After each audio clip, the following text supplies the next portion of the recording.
up? It's McCray. I've got another tutorial for you guys today. I just recorded this twice and messed it up both times. So let's hope this one goes better than the other times. What I'm going to be showing you guys today is I'm going to teach you a little bit about rotoscoping and the rotobrush tool. And to do that, I'm going to use another one of my highlight videos. This one is going to be an effect where I have a 3D circle rotate around the player. And so the first thing is that we're going to talk about is this circle right here that goes around him. Since half of it always has to be above, in front of him, with the camera, half of it always has to be between the player and the camera, and half the circle always has to be behind him. So as you see here, this half is behind him, and this half right here is going to pass in front of him. And that really sells the effect. But you can't do that if you just have one 3D circle that you want to rotate. It's either always going to be behind him or always going to be in front of him. So to get around that, what I did was I used a semicircle and just used two of them. So that's from when I just recorded it a second ago. Alright, so what I did was I stopped at one full rotation of the circle, which looks to be about here. It goes all the way around that way, and then it comes all the way back to where it started. Alright, so we're going to find the halfway point,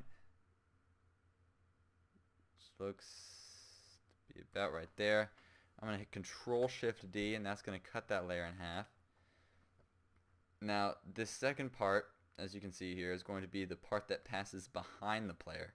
So we want that to be below the part that passes in front of the player, which is this part right here. So right now we just have one semicircle rotating all the way around. But we want to make that a full circle rotating halfway around.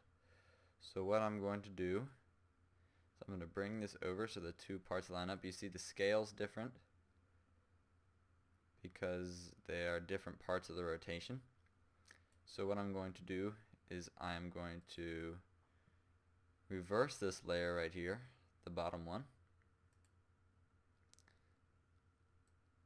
So see how it goes like so. It goes back behind the player. It's going to be in the back, but it also starts on the same side.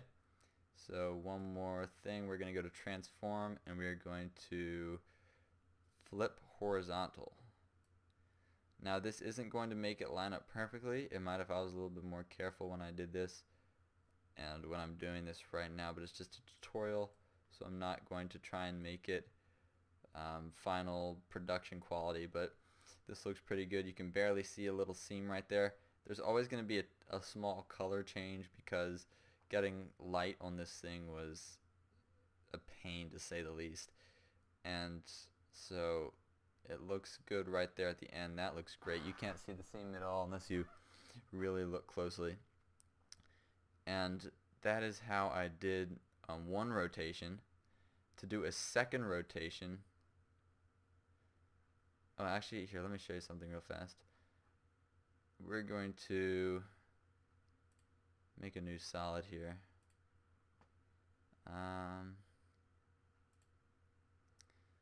Let's make this a little bit smaller. Okay, whatever that said, I don't know what that said. But let's make it this big. And so this, we're going to pretend like this is our player.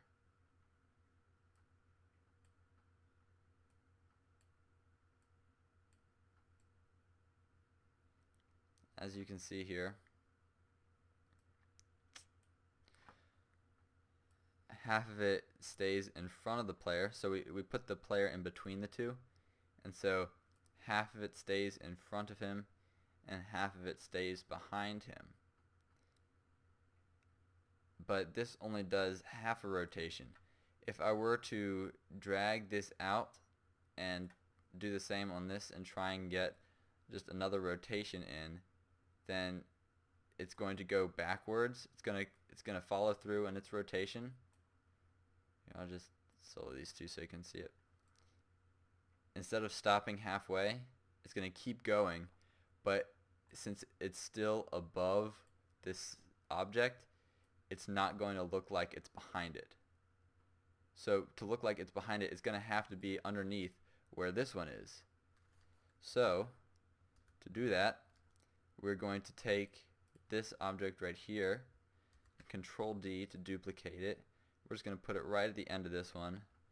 We're going to Control D to duplicate that one, and we're going to put it right at the end of that one. And so now it gets here, and it looks like it keeps going, but actually what's happening is each semicircle, both the top and the bottom, get to their the full rotation, full half rotation, and it jumps back to the other side. So it always, the top one will always stay in front of it, and this bottom one will always stay behind it. See, it's behind it, and then it gets here and it jumps back to the other side, so it's always going to be behind it. Let's move that.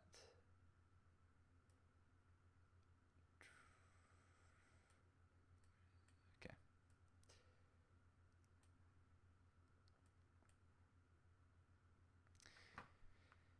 And so that's what I'm going to have to do, but to get this player in the middle of it, we can't just use the raw video footage, because then it's going to look like this guy right here,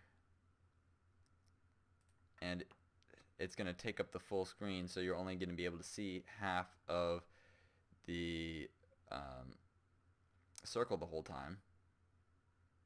So what we're going to have to do is we are going to have to mask out the section that we want, so that it always, part of it always is in front and part of it's always behind him, so we can see the whole thing. And then let's make a red.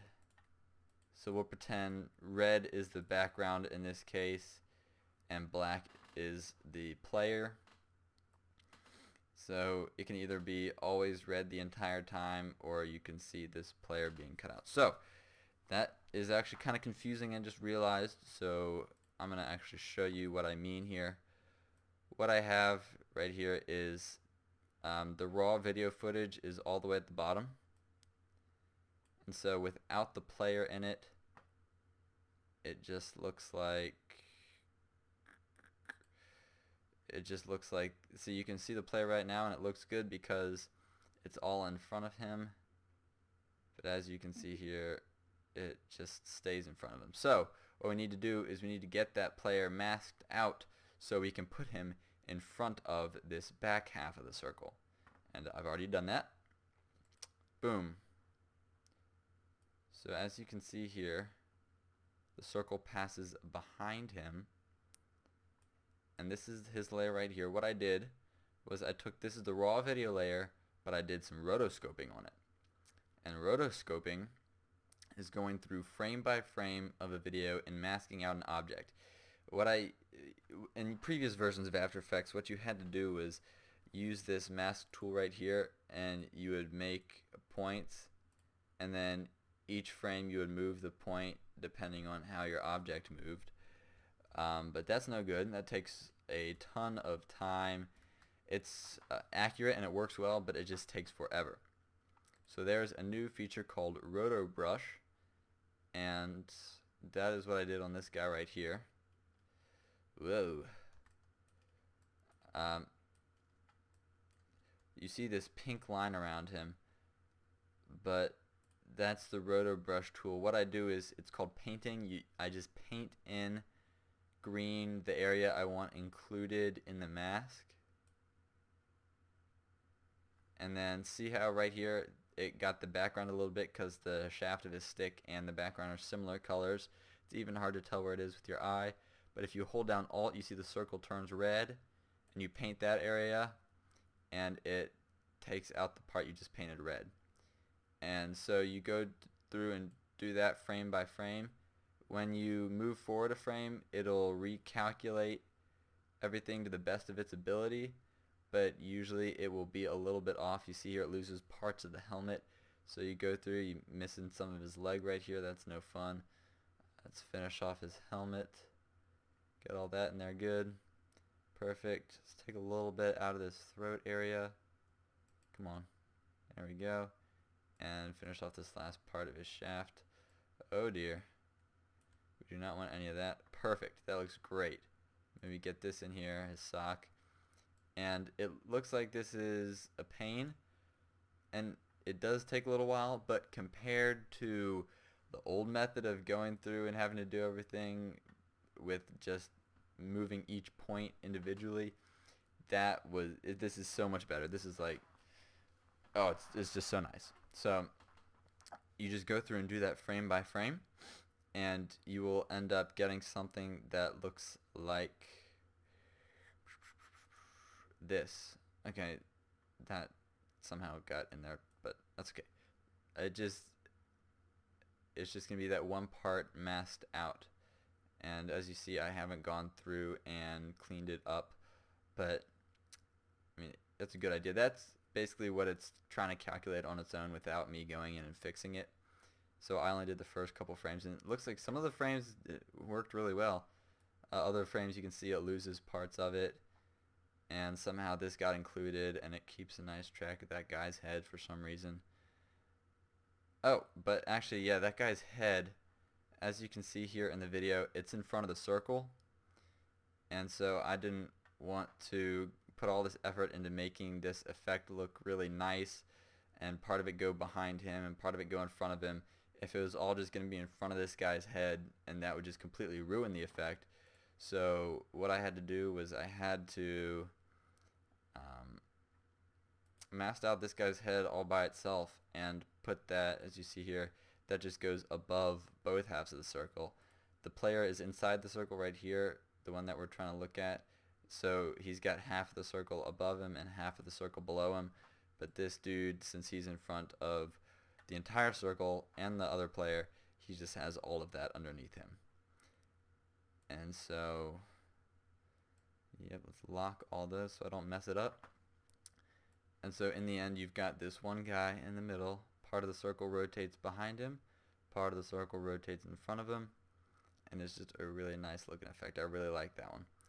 If you guys have any questions about rotoscoping or the rotobrush tool, or maybe even how I got the 3D circles, feel free to let me know. I love answering your questions. You can send me a message or just leave it in the comments. Either way works because I don't get many of either. Feel free to like the video and subscribe. It really helps out a lot, and I love your feedback, so all of that is awesome. Thanks again for watching. I hope you guys enjoyed. I hope this was helpful. Let me know if there's anything else you'd like to see, and have a nice day.